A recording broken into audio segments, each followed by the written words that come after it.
Hi, everybody. My name is John Lambert. I'm the Mobility Coordinator for the Berkeley Charleston Dorchester Council of Governments, presenting for the North Charleston, South Carolina team. Our team's a partnership of local government, regional government, Metanoia, and the Low Country Food Bank. Our team's target area is the southern end of the city of North Charleston, locally known as the Neck area. This is one of the lowest income areas in our region, and it's been characterized by disinvestment, including by grocery store chains. The loss of Winn-Dixie in 2005 from the target area and the recent closure of a Bilo nearby have left a large gap in the community's ability to access healthy food. Although grocery stores exist within driving distance outside of the target area, 24% of households in the Neck area do not have access to a car. This has led to the area being classified as a food desert with no grocery options within a reasonable walking distance and a small selection of grocery options within an extended bus ride. Residents often supplement grocery trips with trips to local bodegas, few of which sell healthy produce and instead sell marked up pre-packed items. The lack of healthy food access is a major contributing factor to the area's high prevalence of diabetes, heart disease, stroke, and overall physical health distress compared to the surrounding urban core. Because of the food access and mobility issues, our team's focus question is, how can we make healthy, affordable grocery options more accessible for residents living in Charleston's Neck area that have limited mobility options? To overcome a lack of grocery options, local residents have developed a wide range of strategies to getting home from the grocery store, from using suitcases and kids' buggies to transport groceries, to coordinating rides with friends or through a local taxi service. And while our local bus service runs routes that connect the target area to grocery stores, 2-bag limits on the bus, physical limitations with carrying a week's worth of groceries, the glare of fellow riders as you take up 4 seats, and the worry that your cold items will spoil on the 45-minute ride home can all be major hurdles. To address these limitations, we researched a wide range of institutional strategies from around the country, which fall into one of 3 categories: bringing healthy food closer to residents, making it easier to travel to healthy food, and sharing information on how to incorporate healthy food into one's diet. A good number of these are being implemented by groups, agencies, and companies around the region, and some are outside the scope of what our agency can provide. So, for the strategies that remained, our charge was to identify what features of these strategies were most needed to fill gaps in current service.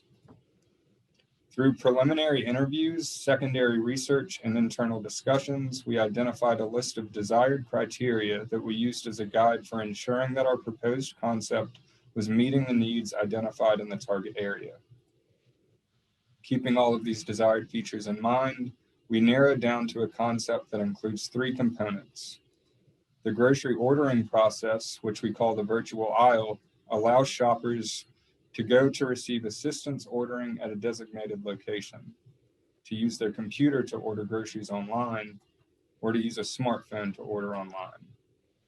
After ordering, users would go to a conveniently located food delivery locker to retrieve their groceries. This component is called the grocery hub.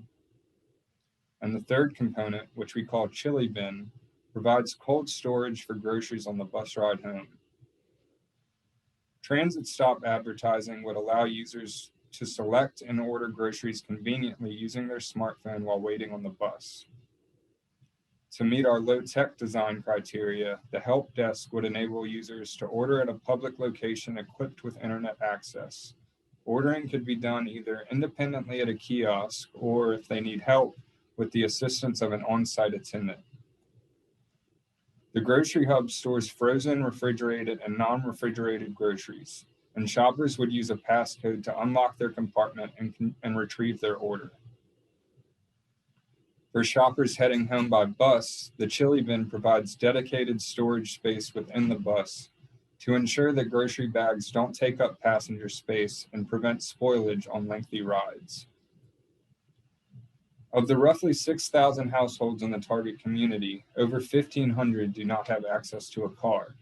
71% of our survey respondents said that accessing groceries is a challenge, So we estimate that our target community is made up of about 1,000 households. And positive feedback from all survey respondents suggests residents across the region would also benefit. To better understand if our concept would meet the needs of target users, we administered a short survey at 5 locations in the target area, distributed it to neighborhood presidents, local council members, and the local paper, and used targeted advertising on Facebook to capture feedback from a wider user base. In total, we collected over 650 responses. Through the survey, we learned that over 3/4 of bus riders were in favor of the chili bin component of the project, and that the grocery hub was popular with people using every form of transportation to access grocery stores and with people from every neighborhood.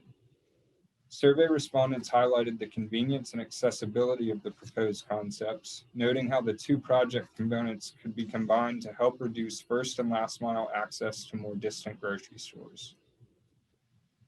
Although we received strong positive feedback for the concept, respondents also highlighted additional concerns that will track during implementation. We're looking forward to taking the project to the next phase and further developing the concept during the learning launch phase. That concludes our presentation. Thank you for listening, and